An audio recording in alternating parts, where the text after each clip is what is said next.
السلام علیکم ورحمۃ اللہ وبرکاتہ۔ اعوذ باللہ من الشیطان الرجیم، بسم اللہ الرحمن الرحیم۔ الحمد للہ والصلاة علی اہلها ولعنۃ اللہ علی اعدائهم اجمعین۔ اما بعد، قال رسول اللہ صلی اللہ علیہ وآلہ وسلم: کأنی دعیت فأجبت وإنی تارک فیکم الثقلین احدہما اکبر من الآخر، کتاب اللہ عز وجل حبل ممدود فی السماء إلی الأرض، وعطرتی اہل بیتی فانظروا کیف تخلفوننی فیہا۔ رسول خدا صلی اللہ علیہ وآلہ وسلم ارشاد فرما رہے ہیں، مجھے دعوت دی گئی اور میں نے قبول کی، اور میں تمہارے درمیان دو گراں بہا چیزیں چھوڑے جا رہا ہوں، ان دونوں میں سے ایک دوسرے سے افضل اور اکبر ہے۔ مقصد یہ ہے دونوں بہت وزنی، بہت گراں قدر، ایک ایسا نہیں کہ مثلا ایک جو ہے زیادہ اہمیت کا حامل ہے، ایک کم اہمیت کا حامل ہے، ایسا نہیں، بلکہ دونوں جو ہے وہ اہمیت کے حامل ہے۔ وہ کیا ہے؟ کتاب اللہ عز وجل، قرآن مجید ہے۔ اور یہ قرآن مجید کیا ہے؟ حبل ممدود من السماء الی الارض، یہ خدا کی خاص مضبوط رسی ہے جو آسمان سے لے کر زمین تک جو ہے وہ پھیلا ہوا ہے۔ دوسری چیز وہ عطرتی اہل بیتی، اور میری عطرت اور میرا اہل بیت، یہ دو چیزیں جو ہے میں تمہارے درمیان چھوڑے جا رہا ہوں۔ فانظروا، پس تم لوگ دیکھ لو، کیف تخلفوننی فیہما، ان دونوں میں لوگ کس طرح جو ہے اختلاف پیدا کرتے ہیں اور کس طرح ان چیزوں سے جو ہے دور بھاگتے ہیں۔ تو رسول خدا کی رحلت کے بعد مسلمانوں کی طرف سے مذہب حقہ یعنی مکتب تشیع، مکتب شیعہ مورد ہجوم قرار پایا، اور قسم قسم کے جھوٹے الزامات اور تہمتیں مکتب تشیع پر لگاتے رہے، تاکہ دنیا والوں کے سامنے اس مذہب حقہ کو اسلام سے دور، باطل اور بیگانہ معرفی کرا کے لوگوں کو حقائق سے دور رکھا جائے۔ اگرچہ حقیقت تو یہ ہے کہ اسلام کا صحیح پیروکار اہل بیت اطہار علیہ السلام کے ماننے والے ہی ہیں، اور رسول خدا کی طرف سے تائید شدہ مذہب یہی مکتب اہل بیت ہے، اور سارے مسلمانوں کو اس مکتب کی پیروی کرنے کی سفارش اور تاکید کرتے ہوئے آپ نے یہی فرمایا، انی تارکم فیکم الثقلین۔ جبکہ اس پر عمل کرنے والے کون ہیں؟ مکتب اہل بیت ہے، حقیقی طور پر اس پر عمل کرنے والے مکتب اہل بیت ہے۔ لیکن افسوس یہ ہے کہ پوری دنیا میں پروپیگنڈا مکتب تشیع کے خلاف کہ شیعیت کوئی مذہب نہیں، بس صرف مذہب ہے تو وہی چار مذہب ہے، حنبلی وہ، شافعی وہ، مالکی وہ، ہاں جی، باقی مکتب تشیع بعد نے بس قبول کر لیا کہ یہ پانچواں مذہب، مذہب جعفری بھی اسلامی مذہب ہے۔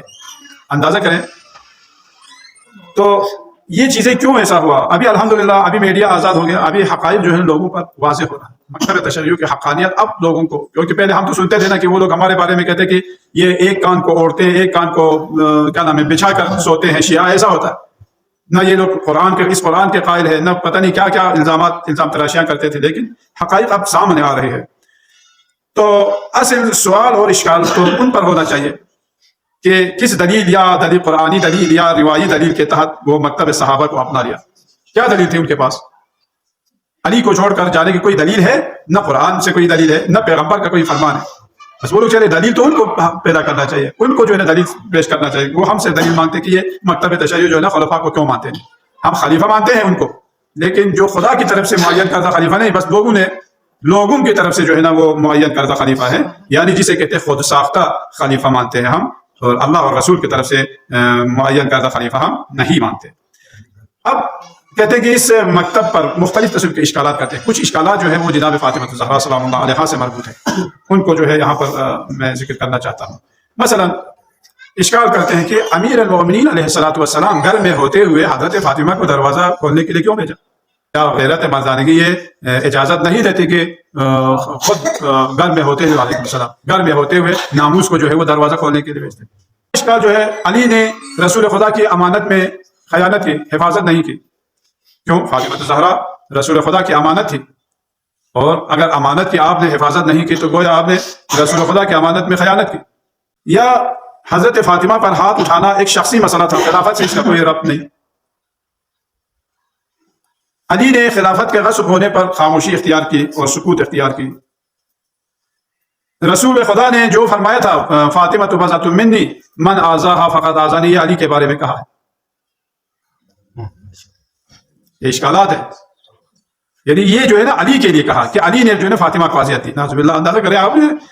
یعنی اس قسم کے اشکالات ہیں. ابھی آپ اور ہمارے خلاف یہ جو ابھی وہابیت جو ہے مکہ مدینہ میں صرف اور صرف یعنی مکتب تشیع کے اوپر اشکالات ہم تلاش لیں, اشکالات قسم قسم کے اشکالات بنائیں اور ان کے لیے جو ہے نا ہم جواب تلاش کریں. بس ان کا علم یہی ہو گیا کہ آپ کے خلاف جو ہے نا دلائل پیش کریں. بلکہ ابھی جو ان کی جو کتابیں ہیں, کتابوں میں اہل بیت کے شان میں اور امیر المومنین, ان چیزوں کو وہ لوگ نکال رہے ہیں. جو ابھی جدید ایڈیشن میں یا جدید چاپ ہونے والی کتابوں میں وہ تمام چیزیں جو ہے وہ نکالتے جا رہے ہیں تاکہ وہ جو ہے مذہب حقہ پر جو ہے نا وہ کر سکے. تو بہرحال اس قسم کے بہت سارے اشکالات ہیں. تو پہلا اشکال یہ تھا کہ علی علیہ الصلوۃ والسلام ایک باغیرت انسان ہوتے ہوئے کہ آپ خود دروازہ کھولنے کیوں نہیں گئے, جناب فاطمہ کو کیوں بھیجا آپ؟ تو یعنی علی علیہ الصلوۃ والسلام گھر میں گوشہ نشینی اختیار کر کے بیٹھ گئے اور فاطمہ کو دروازہ کھولنے کے لیے بھیجا. یہ کیا غیرت اور جوان مردی کے خلاف نہیں؟ یہ اشکال.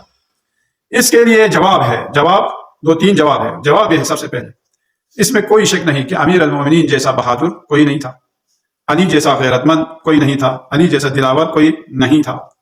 لیکن اگر یہ اشکال اگر آپ کرتے تو امام حسین علیہ الصلوۃ والسلام بھی اپنے بابا کی طرف بہت غیور تھے, لیکن اپنی بہنوں کو.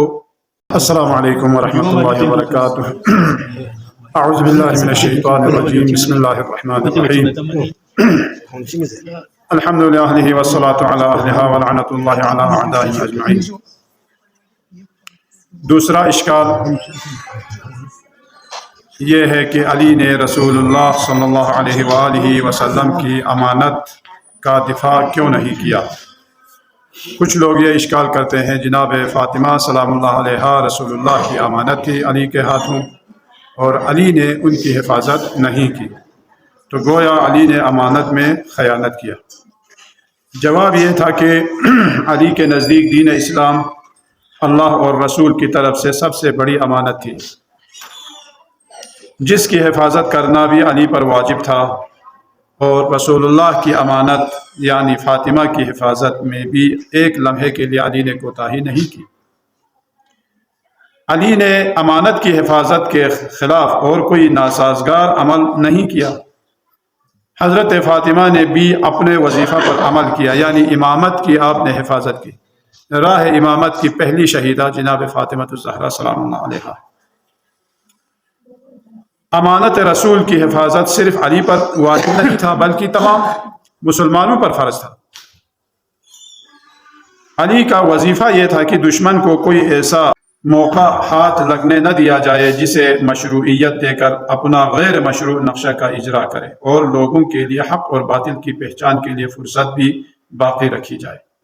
پس جنہوں نے اپنا شرعی وظیفہ پر عمل کیا ان پر امانت میں خیانت کا الزام لگا رہے ہو, اور یہ بہت بڑی حماقت اور ناانصافی ہے. بلکہ ان لوگوں کی مذمت کرنی چاہیے جنہوں نے رسول اللہ کی امانت میں خیانت کرتے ہوئے ان کو زخمی کیا, جنہوں نے ظلم کیا ان کی مذمت نہیں ہو رہی, اور امیر المومنین علیہ الصلوۃ والسلام کی یہ لوگ مذمت کر رہے ہیں.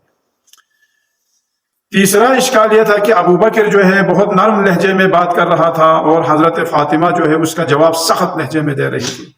یہ ایک اشکال کر رہے ہیں. جاحظ نامی شخص جواب دیتے ہیں, نرمی دکھانا کبھی ظلم اور تجاوز گری سے دوری کی علامت نہیں, بلکہ اکثر اوقات ظالم جو مکار اور چالاک ہو تو وہ مظلوم نمائی کرتے ہوئے بہت ہی نرم اور میٹھی باتیں کرنے لگتا ہے. جیسا کہ تاریخ میں ہے کہ ایک دن معاویہ کے سامنے امام حسین علیہ الصلوۃ والسلام نے یزید کے اس کارکردگی اور اس کے کرتوت کی طرف اشارہ کرتے ہوئے اس کے فسق و فجور کا جب آپ نے یعنی تذکرہ کیا تو معاویہ کہتے ہیں استغفر اللہ. یعنی آپ کا چچزاد بھائی یعنی یزید تو کبھی آپ کی جو ہے نا کبھی غیبت نہیں کی, لیکن آپ تو اس کی غیبت کر رہے ہیں, لہٰذا یزید آپ سے افضل ہے. دیکھیں آپ اندازہ کریں, یعنی وہ اس قسم کے باتیں جو ہے نا اب لوگ جو ہے سوچتے ہیں یار ہے بھی ہے, ایک شخص غیبت کر رہا ہے اور ایک شخص غیبت نہیں کرتا, تو ان دونوں میں فرق ہونا چاہیے. کس طرح لوگوں کو جو ہے ورغلا رہے ہیں. تو یہاں پر کوئی نرم لہجے میں بات کرنا جو ہے وہ حقانیت کی دلیل نہیں ہے, جبکہ خود آپ نے فرمایا واللہ لقد آذیتمانی, خدا کی قسم تم دونوں نے ہمیں اذیت دی ہے. خیر اس کے جو ہے وہ آخر میں بتاتے ہیں کہ وہ لوگ. چوتھا اشکال جو ہے وہ یہ تھا حضرت فاطمہ سلام اللہ علیہ آخری اوقات میں جو ہے شیخین سے راضی ہو گئی تھی. یہ ایک وہ لوگ اشکال کے طور پر پیش کرتے ہیں کہ شعبی روایت کرتا ہے جب حضرت فاطمہ بیمار ہو گئی تو شیخین آپ کی خدمت میں آنا چاہا تو آپ نے اجازت نہیں دی. انہوں نے علی علیہ السلام سے سفارش کرائی اور ابوبکر نے کہا خدا کی قسم گھر بار مال دولت عزیز اقربا کو صرف اس لیے ترک کر کے آیا ہوں کہ اللہ رسول اور آپ ان کے پاک خاندان کی رضایت حاصل کروں. اس وقت حضرت فاطمہ سلام اللہ علیہ راضی ہو گئی. یہ ان کے ہاں یہ روایت نقل کرتے ہیں. جبکہ اس روایت کو ابن قتیبہ دینوری خود اہل سنت والے ہیں یہ لوگ صحیح بخاری میں باقاعدہ ذکر ہے جلد نمبر 3 صفحہ نمبر 1126 میں. اس میں وہ نقل کرتے ہیں کہ جب یہ دونوں حضرت فاطمہ کی عیادت کے لیے آئے تو آپ نے انہیں اجازت نہیں دی. وہ لوگ ناچار ہو کر علی ابن ابی طالب سے متوسل ہوئے اور ان کو واسطہ بنا کر سفارش کرائے. تو حضرت فاطمہ نے فرمایا علی جان البیت بیتک، گھر آپ کا ہے، میں نہیں روک سکتے کیونکہ گھر آپ کا ہے، آپ کی مرضی ہے، گھر کا آپ مالک ہیں. اگر آپ اپنے گھر میں ان کو آنے دیتے ہیں تو آپ آنے دیں، اس پر جو ہے نا میرا کوئی اعتراض نہیں، لیکن میں ان سے راضی نہیں ہوں. تو اس وقت امیر المومنین نے بھی ان کو گھر میں آنے کی اجازت دی. کیوں اجازت دی؟ وجہ یہ تھی کہ علی نے بھی حجت تمام کرنے کے لیے ان کو گھر میں داخل ہونے کی اجازت دی، تاکہ بعد میں یہ نہ کہیں کہ ہم تو حضرت فاطمہ سے رضایت لینے گئے تھے لیکن علی نے اجازت نہیں دی، علی نے گھر میں داخل ہونے کی اجازت نہیں دی تو ہمارا اس میں کیا قصور، یہ اعتراض نہ کر سکے. لہٰذا امیر المومنین نے ان کو اجازت دے دی. یہ دونوں گھر میں داخل ہو گئے، دونوں نے عذر خواہی کی تو جناب نے قبول نہیں کی. آپ نے فرمایا کیا تم دونوں سے یعنی ان دونوں سے قسم لی کہ تم قسم کھا کر کہو کہ پیغمبر اکرم صلی اللہ علیہ وآلہ وسلم سے تم نے یہ نہیں سنا کہ فاطمہ تو بضعۃ منی، من احبها فقد احبنی من ابغضها فقد ابغضنی. انہوں نے کہا جی ہم نے سنا. پھر اس وقت فرمایا واللہ لقد آذیتمانی، خدا کی قسم تم دونوں نے مجھے اذیت دی، لہٰذا میں کبھی تم لوگوں سے راضی نہیں ہوں. یہ صحیح بخاری ہے. تو دونوں نے اعتراف کر کے کہا تھا کہ ہم نے سنا تھا. فاطمہ نے فرمایا پھر میں راضی نہیں ہوں. اب سوال یہ ہے کہ کیا ایسی صورت میں حضرت فاطمہ ان سے راضی ہو کر گئی؟ نہیں، کبھی راضی نہیں ہوئی. بخاری کی روایت مقدم ہے. اس کے علاوہ اگر راضی ہو بھی جائے تو یہاں پر ابو بکر کی پشیمانی جو ہے وہ اپنے آخری اوقات میں وہ پشیمان ہوتے رہے. وہ کہتے اے کاش میں 3 کام انجام نہ دیتا. وہ کون کون سے؟ ایک جو ہے حضرت فاطمہ کا دروازہ بغیر اجازت نہ کھولتا، یہ خود افسوس کر رہا ہے اس وقت مرتے وقت. اچھا، دوسرا ایک کاش سقیفہ بنی ساعدہ کے دوران خلافت کو عمر یا ابو عبیدہ کے حوالہ کرتا، خود خلیفہ نہ ہوتا. تیسرا ایک کاش فجاعہ کو، جس کا نام ایاس بن عبداللہ ہے، اس کو آگ میں نہ جلایا ہوتا بلکہ اسے تلوار سے قتل کیا ہوتا یا اس کو آزاد کیا ہوتا. اس کو کون نقل کر رہا ہے؟ تاریخ طبری، ابن کثیر، ان کی اپنی کتابیں. جو مرتے وقت جو اپنے ان تمام مظالم پر جو ہے وہ نادم ہو رہا ہے، تو یہ اس کا کیسے ممکن ہے کہ آپ ابھی کہیں کہ یہ لوگ ان پر جو ہے جناب فاطمہ راضی ہو گئی ہے؟ راضی نہیں ہوئی. 5واں اشکال وہ لوگ یہ کرتے ہیں کہ حضرت فاطمہ کا رات کو دفنانے کی وجہ کچھ اور تھی.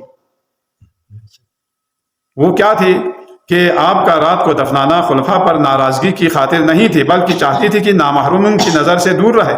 چنانچہ جناب فاطمہ نے اسماء بنت امیس سے سفارش کی کہ ایسی تابوت بنوائی جائے جس میں بدن جو ہے مکمل طور پر چھپ سکے. تو اسی طرح وہابی اشکال کرتے ہیں کہ آپ کی قبر کا مخفی رکھنا بھی جرم ہے تو سب سے پہلے شیعیان مجرم ہیں. کیا کیا اشکال بناتے ہیں. یعنی ان کا ہم و غم یہ ہے کہ آپ کے عقائد پر مختلف وہ لوگ مل بیٹھ کر مشورہ کر کے اشکالات بناتے ہیں تاکہ لوگوں کو جو ہے مذہب حقہ سے دور رکھا جائے. تو یہاں پر اگر ہم جواب دینا چاہیں تو جواب یہ ہے کہ آپ کا شب رات کو آپ کا دفنانا ٹھیک ہے.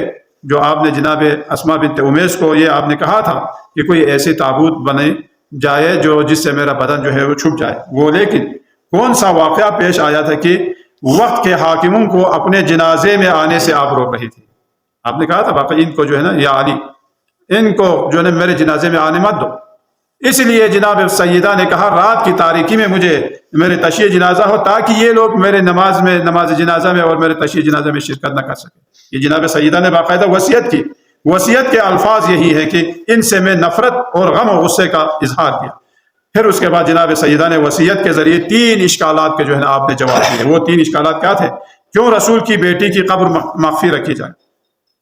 کیوں راتوں رات دفنایا جائے؟ کیوں عمر اور ابوبکر کو اطلاع دیے بغیر ان کی نماز جنازہ پڑھائی جائے؟ کیوں رسول کی جانشینی کا دعویٰ کرنے والے ان کی بیٹی کی نماز جنازہ نہ پڑھائے؟ تاکہ لوگوں پر بھی یہ واضح ہو، ورنہ اگر یہ لوگ نماز جنازے میں شریک ہوتے تو یہ لوگ کہتے کہ دیکھو جی جناب فاطمہ کی جو ہے نماز جنازہ ہم نے پڑھائی، کیوں؟ ہم خلیفہ رسول تھے۔ تو اس وقت جو ہے یہ صراحتاً لکھتا ہے ابن قتیبہ دینوری نامی شخص کہ حضرت زہرا کیوں رات کو دفنائی گئی؟ کیونکہ حضرت فاطمہ نے اپنے بابا کی میراث ابوبکر سے مانگی اور اس نے قبول نہیں کیا، اس لیے فاطمہ نے قسم کھائی کہ مرتے دم تک ابوبکر سے بات نہیں کروں گی۔ وصیت کی کہ رات کو دفنائی جائے، پس معلوم ہوا ان پر ظلم کرنے والوں سے کبھی راضی وہ لوگ نہیں تھے۔ جناب چھٹا اشکال یہ ہے کہ حضرت فاطمہ پر کوئی ظلم نہیں کیا، یہ کیسے ممکن ہے؟ عرب والے جو ہے نا اس قدر باغیرت ہیں کہ کبھی ناموس کے اوپر ہاتھ نہیں اٹھاتے۔